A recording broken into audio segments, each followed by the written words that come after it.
learn about a new chapter called First Empire and Inspiring Empire. So when we talk about the empire, it means several kingdoms or states which have brought together under a single king or a single ruler. So under a single king or a ruler, there are many states, right? So they were Janapadas. So Janapadas, they captured neighboring states and then they formed Mahajanapadas and kingdoms. So by capturing many states, they became the big kings or rulers. Magadha was the strongest of the 16 Mahajanapadas that emerged. So out of the 16 kingdoms, Magadha was the strongest kingdom. Next, let's see about the Alexander the Great. He was a Macedonian king and he was one of the world's greatest conqueror. And his empire started from Macedonia in Greece and extended in India till where? Till river Bias in Punjab. So this Alexander, he used to hear a lot about India, its richness, its wealth. So he wanted to conquer the complete India. Since he started conquering the northern part of India, the smaller kingdoms in the northern part of India became weak, and then the weakened smaller kingdoms were conquered by Chandragupta Maurya. This is the image of a Macedonian king, that is Alexander the Great. Next is Chandragupta Maurya. Ashoka ruled Mauryan kingdom. That kingdom was actually founded by his grandfather, whose name was Chandragupta Maurya, and this kingdom was founded 2300 years ago. This is the image of Chandragupta Maurya. This Chandragupta Maurya, he was supported by a great physician known as Chanakya or Kautilya, and Chanakya has written a book called Arthashastra in which all his ideas were written down.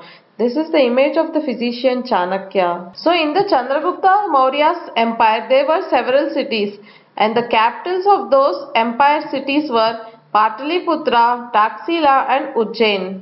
These Chandragupta and Kautilya, finally they captured the kingdom of Magadha in the 321 BC, and then they extended their empire up to river Indus and taking back parts of Alexander's empire also. Chandragupta Maurya extended his empire up to river Indus, taking the parts of Alexander's empire, and also then he laid the basis for his big Mauryan empire.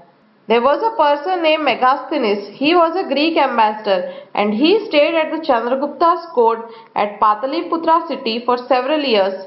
He written a book called Indica, which was a valuable source of information about the life of India during the Mauryan period.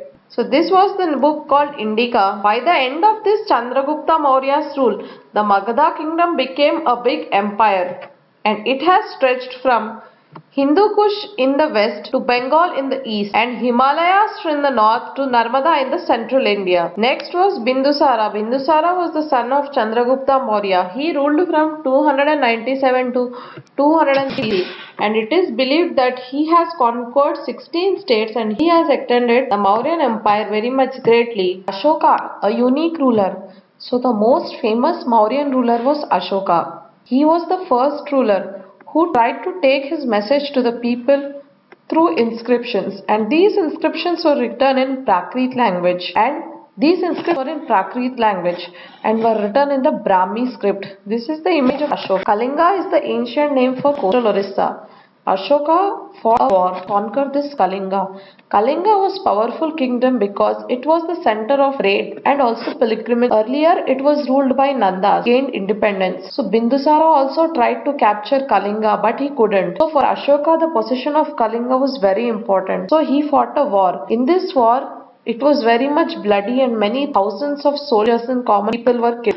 So he was shocked after the battle of Kalinga and he decided never to wage a war again. He became a Buddhist. So this is the landscape of Kalinga. Next is Ashoka and his Dhamma. So Ashoka Dhamma did not involve worshipping of any god or doing any performance or a sacrifice. He felt that the people of the kingdom are like his children. He is the father. So he had a duty to instruct his children, and he was inspired by the teachings of Buddha. There were many problems that were troubling him because people in the empire were following different religions. This was leading to conflict. Animals were being sacrificed. Slaves and servants were ill-treated. There were quarrels in the families and also among the neighbors. So Ashoka felt it was his duty to solve all these problems. So he appointed officials known as Dhammamata who went from place to place teaching people about the Dhamma. So Ashoka got his messages inscribed on rocks and pillars. He instructed his officials to read those messages to the common people who couldn't read themselves. He also sent messengers to spread the ideas about Dhamma to other countries such as Syria, Egypt, Greece and Sri Lanka. Ashoka undertook construction of roads, digging of wells, building of rest houses. He arranged medical treatment both for human beings and animals. How was the Mauryan administration? It was a totalitarian one and a benevolent one also. So there were many books written at that time at Ardhasastra, Indica. So from all these books we could come to know how was the administration at that time.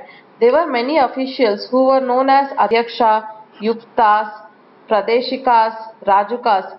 They had many duties like collection of taxes and revenues, and empire was divided into smaller units like province, district and villages. Next, there were many provinces in the Mauryan kingdom. They were very much huge and they were ruled by people known as viceroys, and they divided the province into four parts, that was Magadha, Ujjain, Taxila and Swaranagari. There were also districts and villages.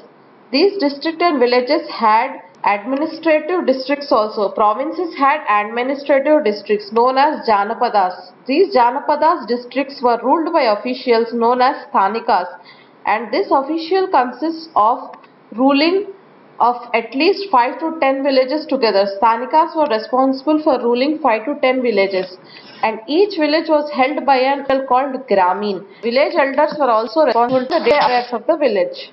Pataliputra was an important city. It was administered by a committee of 30 people. These 30 people were divided into 6 groups. These 6 groups used to take care of individual activities such as industrial activity, entertainment of foreigners, assigning them lodgings, taking care of them, registration of birth and death, trade, commerce, taking weight and measure, supervision of articles, manufactured articles, and collection of taxes. This is the image of how Pataliputra city used to look. The society, how was the society during their times?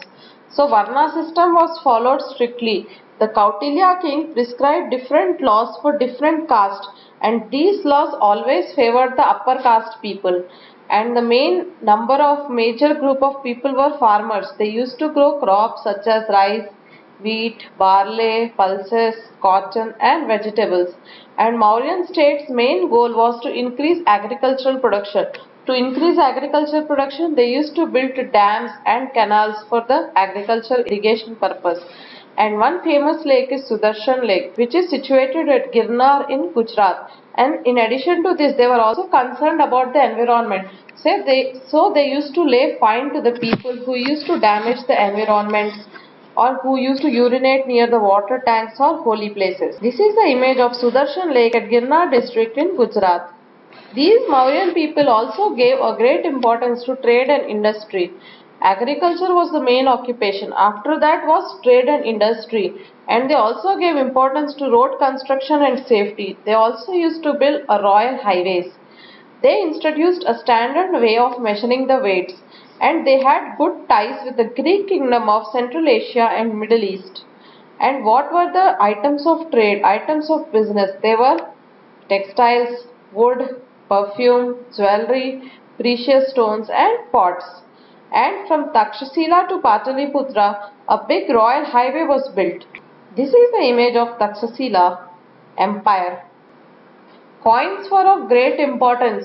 Punched and marked coins were there during the Mauryan kingdom, and these coins were made up of silver and they were stamped with different symbols. So here we can see the Mauryan coins. Administration during the Mauryan Empire was commanded by a Senapati. They had an army, Mauryan people had an army which was commanded by a Senapati, and this army had 6 lakh soldiers. They were all well trained and well equipped, and the army had 6 branches. They were cavalry, infantry, chariots, elephants, transport and navy. So this was the Mauryan army.